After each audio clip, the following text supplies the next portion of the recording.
ವಾಸ್ತು ಹರೀಶ್ ವಾಹಿನಿಯಲ್ಲಿ ಪ್ರಸಾರವಾಗುವ ಮಾಲಿಕೆಗಳು ಕಲ್ಪಿತವಲ್ಲ. ಯಾವುದೇ ಸಮುದಾಯದ ಮತ್ತು ಜನಾಂಗದ ಧಾರ್ಮಿಕ ಭಾವನೆಗಳಿಗೆ ಅಥವಾ ವೈಯಕ್ತಿಕ ವಿಚಾರಗಳಿಗೆ ಧಕ್ಕೆ ಉಂಟು ಮಾಡುವುದು ನಮ್ಮ ಉದ್ದೇಶವಲ್ಲ. ಇದು ಕೇವಲ ಪುರಾತನ ಇತಿಹಾಸ ಮತ್ತು ನಿಗೂಢ ಆಚರಣೆಗಳ ಹಿಂದಿರುವ ವೈಜ್ಞಾನಿಕ ಹಿನ್ನೆಲೆಗಳ ಬಗ್ಗೆ ಜನರಲ್ಲಿ ಅರಿವು ಮೂಡಿಸುವ ಪ್ರಯತ್ನವಷ್ಟೇ. ಇಂದು ಸಾಮಾಜಿಕವಾಗಿ ಬೇರೂರಿರುವ ಅತೀಂದ್ರಿಯ ಗೋಚರ ಮತ್ತು ಅತಿಮಾನುಷ ಶಕ್ತಿಗಳ ಬಗೆಗಿನ ಮೂಢನಂಬಿಕೆ ಕಂದಾಚಾರಗಳನ್ನು ತೊಲಗಿಸುವ ಸದುದ್ದೇಶ ನಮ್ಮದಾಗಿದೆ. ಇದರಲ್ಲಿ ಪ್ರಸಾರವಾಗುವ ವಿಷಯಗಳು ತರ್ಕಕ್ಕೆ ನಿಲುಕದ್ದು, ಆದ್ದರಿಂದ ಅವನ್ನು ನಂಬುವುದು ನಂಬದಿರುವುದು ವೀಕ್ಷಕರ ಸ್ವಯಂ ವಿವೇಚನೆಗೆ ಬಿಡಲಾಗಿದೆ.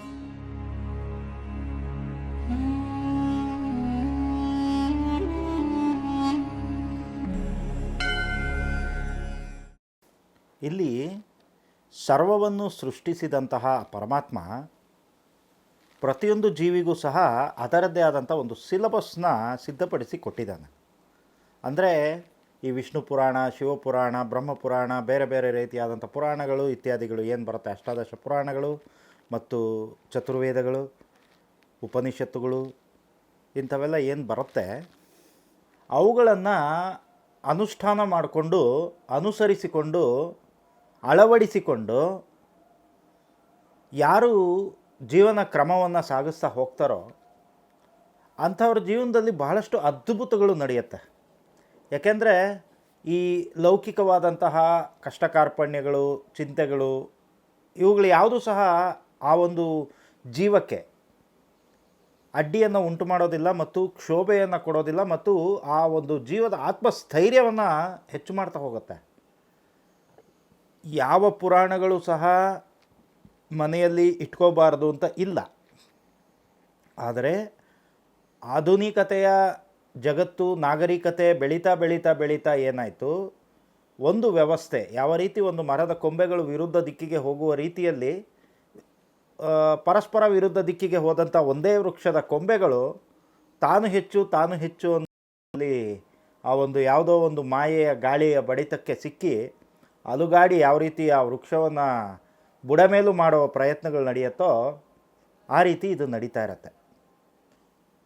ಅಂಡದಿಂದ ಪಿಂಡವಾಗಿ, ಪಿಂಡದಿಂದ ಬ್ರಹ್ಮಾಂಡವಾಗಿ, ಬ್ರಹ್ಮಾಂಡವೇ ಇವತ್ತಿನ ದಿನ ಒಂದು ಪ್ರಶ್ನಾರ್ಥಕ ಚಿಹ್ನೆಯಾಗಿ ಉಳಿದಿರುವಂಥದ್ದು. ನಮಗೆ ಪ್ರತಿಯೊಂದು ಸಂಶೋಧನೆಗಳು, ಪರಿಶೋಧನೆಗಳು, ಉತ್ಖನನಗಳು, ಇವುಗಳ ಮುಖಾಂತರ ನಾವು ಬೆಳೆದು ಬಂದ ದಾರಿಯನ್ನು ಪುನಃ ಹುಡುಕುವಂತಹ ಪ್ರಯತ್ನಗಳು ವಿಶ್ವದಾದ್ಯಂತ ನಿರಂತರವಾಗಿ ನಡೀತಾ ಇದೆ. ಯಾಕೆ ನಡೀತಾ ಇದೆ ಅಂದರೆ, ಇವತ್ತು ನಾವು ಯಾವ ಹಂತಕ್ಕೆ ಬಂದು ನಿಂತುಬಿಟ್ಟಿದ್ದೀವಿ ಅಂದರೆ, ಪುನಃ ನಮಗೆ ದಾರಿ ಮುಂದಕ್ಕೆ ಹೋಗೋಕೆ ಕಾಣಿಸ್ತಾ ಇಲ್ಲ. ಇದನ್ನೇ ಬಹಳಷ್ಟು ಒಂದು ಅಧ್ಯಯನಗಳಿಗೆ ಹೋದಾಗ ನಾವು ಹಿಂದಿನನ್ನು ತಿರುಗಿ ನೋಡೋದು ಯಾಕೆ ಅಂತಂದರೆ, ಆವತ್ತು ನಾವೇನಕ್ಕೋಸ್ಕರ ಬಂದ್ವಿ, ಇವತ್ತು ಏನಾಗಿದ್ದೀವಿ, ಅದಕ್ಕೆ ಹಳೆಯದನ್ನು ಮರಿಬೇಡ ಅಂತ ಹಿರಿಯರು ಹೇಳ್ತಾರೆ. ಆ ಪರಮಾತ್ಮ ಸ್ವೇಚ್ಛೆಯನ್ನು ಕೊಟ್ಟಂಥದ್ದು, ಒಂದು ಬುದ್ಧಿಶಕ್ತಿಯನ್ನು ಕೊಟ್ಟಂಥದ್ದು, ಜ್ಞಾನವನ್ನು ಕೊಟ್ಟಂಥದ್ದು ಮನುಷ್ಯನಿಗೆ. ಆದರೆ ಆ ಸ್ವೇಚ್ಛೆಯೇ ಇವತ್ತು ಮನುಷ್ಯನಿಗೆ ಮಾರಕ ಆಗ್ತಾಯಿದೆ. ಹಾಗೆ ಮಾರಕ ಆಗೋದಕ್ಕೆ ಕಾರಣ ಹಿಂದಿನದನ್ನು ಮರೆತದ್ದು.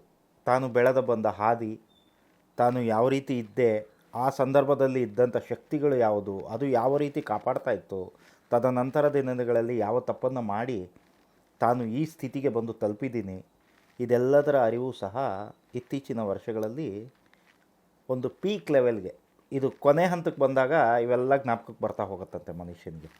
ಇದನ್ನು ಈ ಕನ್ನಡದ್ದು ರಕ್ತ ಕಣ್ಣೀರು ಚಿತ್ರದಲ್ಲಿ ಒಂದು ಹಾಡು ಬರುತ್ತೆ, ನಿನ್ನ ಬೇಕುಗಳಿಗೆ ತಾನೇ ಒಳ್ಳೆ ತಾನೇ ಕೊಟ್ಟೆ ಬಲಿ, ನಾನೆಂಬ ಅಹಂಕಾರ ಹೊರಲಾರದಂಥ ಭಾರ ತಿಳಿಯೋ ಇದು ಅಂತ. ಅದರಲ್ಲೇ ಫಸ್ಟ್ ಹಾಡು ಬರುತ್ತೆ, ಡೇಂಜರ್ 15 to 20 ಡೇಂಜರ್ ಅಂತ. ಅದರಲ್ಲಿ ಒಮ್ಮೆ ತಿರುಗಿ ನೋಡು ನೀ ಹೋಗೋ ದಿನ, ನಿನಗೆ ಉಳಿಯೋದು 3 ದಿನ, ಈ ಸತ್ಯ ನೀನು ಅರಿಯೋ ದಿನ, ನೀ ಕಟ್ಟುವೆ ಗಂಟು ಮೂಟೆನ ಅಂತ. ಅಂದರೆ ಗಂಟು ಮೂಟೆ ಕಟ್ಟೋ ಟೈಮಲ್ಲಿ ಪ್ರತಿಯೊಂದನ್ನು ನಾವು ತಿರುಗಿ ನೋಡಬೇಕಾದಂಥ ಸನ್ನಿವೇಶ ಸೃಷ್ಟಿಯಾಗತ್ತೆ ಅನ್ನೋಂಥದ್ದನ್ನ ಸಾಹಿತಿಗಳು ಅದ್ಭುತವಾಗಿ ಬರೆದಿದ್ದಾರೆ. ಹಾಗೆ ಪರಮಾತ್ಮನಿಂದ ರಚಿಸಲ್ಪಟ್ಟಂತಹ ಸಿಲಬಸ್ ಅಥವಾ ನಿಯಮಾವಳಿಗಳು ಪ್ರತಿಯೊಂದು ಸಹ ಸಿದ್ಧವಾಗ್ತಾ ಇರೋದು, ರಚಿಸಲ್ಪಡ್ತಾ ಇರೋದು ಸೃಷ್ಟಿ ಸ್ಥಿತಿ ಲಯ ತತ್ವಗಳಿಂದ ಅನ್ನುವಂಥದ್ದು ಎಲ್ಲರಿಗೂ ಗೊತ್ತಿರೋವಂಥ ವಿಚಾರ. ಪ್ರೋಟಾನ್ಸ್, ಎಲೆಕ್ಟ್ರಾನ್ಸ್, ನ್ಯೂಟ್ರಾನ್ಸ್ ಅಂತಕ್ಕಂಥ ಆಟಮ್ಸ್, ಸೆಲ್ಸ್ ಮತ್ತು ಸಬಾಟಾಮಿಕ್ ಪಾರ್ಟಿಕಲ್ಸ್ ಏನಿದೆ, ಅವುಗಳು ಸಹ ಒಂದು ಶಕ್ತಿಯಿಂದ ಸೃಷ್ಟಿಯಾಯ್ತಲ್ಲ, ಅದನ್ನೇ ಪರಾಶಕ್ತಿ, ಅದು ಯಾವುದಕ್ಕೂ ನಿಲುಕದ ಶಕ್ತಿ ಅನ್ನುವಂಥ ಒಂದು ನಿರ್ಧಾರಕ್ಕೆ ಋಷಿ ಪರಂಪರೆ ಬರುತ್ತೆ. ಯಾಕೆಂದರೆ ಅದಕ್ಕೆ ಆದಿಯೂ ಇಲ್ಲ, ಅಂತ್ಯವೂ ಇಲ್ಲ. ಪ್ರತಿಯೊಂದು ಸಹ ಅದರಿಂದಲೇ ಸೃಷ್ಟಿಸಲ್ಪಟ್ಟಿದೆ ಮತ್ತು ರಕ್ಷಿಸಲ್ಪಡ್ತಾ ಇದೆ ಮತ್ತು ನಾಶಕ್ಕೆ ಏನಂತೀವಿ, ಡೆಸ್ಟ್ರಾಯ್ಗೆ ಒಳಗಾಗ್ತಾ ಇದೆ. ಹಾಗಾದರೆ ಆ ತತ್ವ ಯಾವುದು? ಅದನ್ನೇ ನಾನು ಸ್ತ್ರೀ ತತ್ವ ಅಂತ ತಗೊಂಡೆ.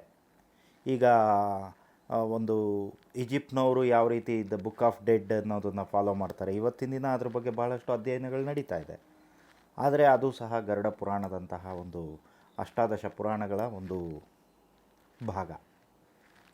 ಅದೇ ಥರ ಈಜಿಪ್ಟ್ನ ಪಕ್ಕದಲ್ಲೇ ನಂತರದ ದಿನಗಳಲ್ಲಿ ಬಂದಂಥ ಯಹೂದಿಗಳು, ಯವನರು, ಇವರು ಎಲ್ಲರೂ ಸಹ ಈಗ ಏನು ನಮಗೆ ಬೈಬಲ್ ಸಿಗತ್ತೆ, ಕುರಾನ್ ಸಿಗತ್ತೆ, ಇವೆಲ್ಲವೂ ಸಹ ಅವುಗಳ ಒಳಗೆ ಹೋಗಿ ನಾವು ಅಧ್ಯಯನ ಮಾಡಿದಾಗ ಈ ಗರುಡ ಪುರಾಣದಲ್ಲಿ ಯಾವ ಯಾವ ವಿಚಾರಗಳಿದೆ ಅದರಲ್ಲಿ ಕೆಲವು ಭಾಗಗಳು ಅದರಲ್ಲಿರತ್ತಷ್ಟೇ, ಹೊಸದಾಗಿ ಏನಿಲ್ಲ. ಆ ಏನು ಈ ನಿಯಮಾವಳಿಗಳು, ಕ್ರಮಾವಳಿಗಳು, ಪಠ್ಯಕ್ರಮಗಳು, ನಿಬಂಧನೆಗಳು ಇವೆಲ್ಲ ಏನಕ್ಕೆ ರಚಿಸಲ್ಪಡ್ತು? ಕಾರಣ ಇಷ್ಟೇ. ಎಲ್ಲವನ್ನೂ ಸೃಷ್ಟಿಸಿದಂತಹ ಆ ಆದಿ ಪರಾಶಕ್ತಿ ಅಂತಕ್ಕಂಥ ಒಂದು ಕಾಣದ ಶಕ್ತಿ ಇದೆಯಲ್ಲ, ಅದರ ಒಂದು ಕಂಟೆಂಟು ಪ್ರತಿಯೊಬ್ಬರ ಒಂದು DNA ಇರುತ್ತೆ. ಅದನ್ನೇ RNA, mRNA ಅಂತೀವಿ, ಮೆಮೊರಿಗೆ ಸಂಬಂಧಪಟ್ಟಿದ್ದು. ಅದೇ ಥರ ಕೆಲವರಲ್ಲಿ DSRNA ಅಂತ ಇರುತ್ತೆ, ಡಬಲ್ ಸ್ಟ್ರ್ಯಾಂಡರ್ಡ್, STRAN ಸ್ಟ್ರ್ಯಾಂಡರ್ಡ್ DNA ಅಂತಾರೆ, ಮತ್ತು RNA ಅಂತಾರೆ. ಫ್ಲಕ್ಚುಯೇಟಿಂಗ್ ಮೈಂಡ್ಸೆಟ್ಟು ಮತ್ತು ಫ್ಲಕ್ಚುಯೇಟಿಂಗ್ ಪರ್ಸ್ನಾಲಿಟಿ, ಸ್ಪ್ಲಿಟ್ ಪರ್ಸ್ನಾಲಿಟಿ ಅಂತ ಹೇಳ್ತೀವಿ. ಈಗಿದ್ದಿದ್ದು ಇನ್ನೊಂದು ಸ್ವಲ್ಪ ಹೊತ್ತಿಗೆ ಇರಲ್ಲ ಮೈಂಡ್ಸೆಟ್ಟು, ಈಗ ಮಾತಾಡಿದ್ದು ಇನ್ನೊಂದು ಸ್ವಲ್ಪ ಹೊತ್ತಿಗೆ ಅಭಿಪ್ರಾಯ ಬದಲಾಯಿಸ್ಕೊಂಡು ಮಾತಾಡುವಂಥದ್ದು. ಈ ಥರದ್ದೆಲ್ಲ ಏನಿದೆಯಲ್ಲ, ಜಗತ್ತಿಗೂ ಸಹ, ಸೃಷ್ಟಿಗೂ ಸಹ ಅದು ಇದೆ, ಡಬಲ್ ಸ್ಟ್ರ್ಯಾಂಡರ್ಡ್. ಹಾಗೆ ಶಾಂತವಾಗಿ ಇರತಕ್ಕಂಥ ಒಂದು ಸೃಷ್ಟಿ ಏಕ್ದಮ್ ವಿಕೋಪಗಳನ್ನು ಸೃಷ್ಟಿಸುವಂತಹ ಒಂದು ಮನಸ್ಥಿತಿಗೆ ಬರುತ್ತೆ. ಇದನ್ನೆಲ್ಲ ಗಮನಿಸಿದಾಗ ಈ mRNA ಮತ್ತು DSRNA ಇಂಥವುಗಳು ಒಂದು ಆರೋಗ್ಯಪೂರ್ಣವಾದಂತಹ ಸ್ಥಿತಿಯಲ್ಲಿ ಇರಬೇಕು, ಸುಸ್ಥಿತಿಯಲ್ಲಿ ಇರಬೇಕು ಅನ್ನುವಂಥದ್ದು ಈ ಏನು ಕೆಲವೊಂದು ಶಾಸ್ತ್ರಗಳು, ಪುರಾಣಗಳು, ವೇದಗಳು ಇವುಗಳೆಲ್ಲವೂ ಹೇಳ್ಕೊಂಬಂದಿರೋವಂಥದ್ದು. ಈ DSRNA ವಿಚಾರ ಏನು ಹೇಳ್ತಾ ಇದ್ನಲ್ಲ ನೋಡಿ, ನಿಮಗೆ ಈ ಪ್ರಕೃತಿಯಲ್ಲಿ ಅಥವಾ ನಮ್ಮ ನಾಗರಿಕತೆ ಬೆಳೆದು ಬಂದ ಹಾದಿಯಲ್ಲಿ ಪ್ರತಿಯೊಂದು ಸಹ ಸ್ತ್ರೀ ತತ್ವ, ಸ್ತ್ರೀ ಶಕ್ತಿಗೆ ಸಂಬಂಧಪಟ್ಟ ಹಾಗೆ ಹೆಚ್ಚಾಗಿ ಬರುತ್ತೆ. ಅದರಲ್ಲಿ ನಾನು ಈ ಕ್ವೀನ್ಸ್ ರಿಲೇಟೆಡ್, ಈಗ ಕ್ವೀನ್ ಎಲಿಜಬೆತ್ II ತೊಗೊತಾ ಇದ್ದೆ ನಾನು. ಆ ಕ್ವೀನ್ ಎಲಿಜಬೆತ್ II ಅವ್ರದ್ದು ಮತ್ತು ಆ ಈಜಿಪ್ಟ್ನ ಮತ್ತು ಆ ಗ್ರೀಕ್ ಆ ಭಾಗಗಳ ಒಂದು ನಾಗರಿಕತೆಗೂ ಪೂರ್ವಜನ್ಮದ್ದು ಒಂದು ಕನೆಕ್ಟಿವಿಟಿ ಇದ್ದಿರಬಹುದು. ಪುನರ್ಜನ್ಮಗಳನ್ನು ಪಡೆದುಕೊಂಡು ಬಂದಂತಹವರು ಯಾವುದೋ ಒಂದು ಸಂದರ್ಭದಲ್ಲಿ ಅವರ ಹಿಂದಿನದ್ದು ಜ್ಞಾಪಕಕ್ಕೆ ಬಂದಾಗ ಸುಮ್ಮನಿರಲ್ಲ, ಕೆಲವನ್ನ ಕೆದಕಿಸೋಕ್ಕೆ ಸ್ಟಾರ್ಟ್ ಮಾಡ್ತಾರೆ. ಆ ರೀತಿ ಉತ್ಖನನಗಳಿಗೆ ಮಾಡಿ ಒಳಗಡೆ ಇರತಕ್ಕಂಥ ಬಹಳಷ್ಟು ಮಮ್ಮಿಗಳನ್ನು ಆಚೆ ತೆಗೆದು ಅವರ ಹಿಂದಿನ ಡೇಟಾ ಮತ್ತು ಏನಂತೀವಿ ರಿಸೋರ್ಸ್ ಅದನ್ನು ಪುನಃ ಕಲೆಕ್ಟ್ ಮಾಡೋದಕ್ಕೆ ಅಂತ ಬಹಳಷ್ಟು ಕೆಲವೊಂದು ಪ್ರೊಸೀಜರ್ಸು ನಡೀತಾ ಇದೆ. ಅದಕ್ಕೆ ಅವರ ಆಯ್ಕೆ ಮಾಡ್ಕೊಂಡಿರ್ತಕ್ಕಂಥದ್ದು ವ್ಯಾಲಿ ಆಫ್ ಕ್ವೀನ್ಸ್ ಅಂತ ಈಜಿಪ್ಟ್ನಲ್ಲಿ ತುಂಬ ಅದ್ಭುತವಾದಂತಹ ಸುಂದರವಾದಂತಹ ಒಂದು ಸ್ಥಳ.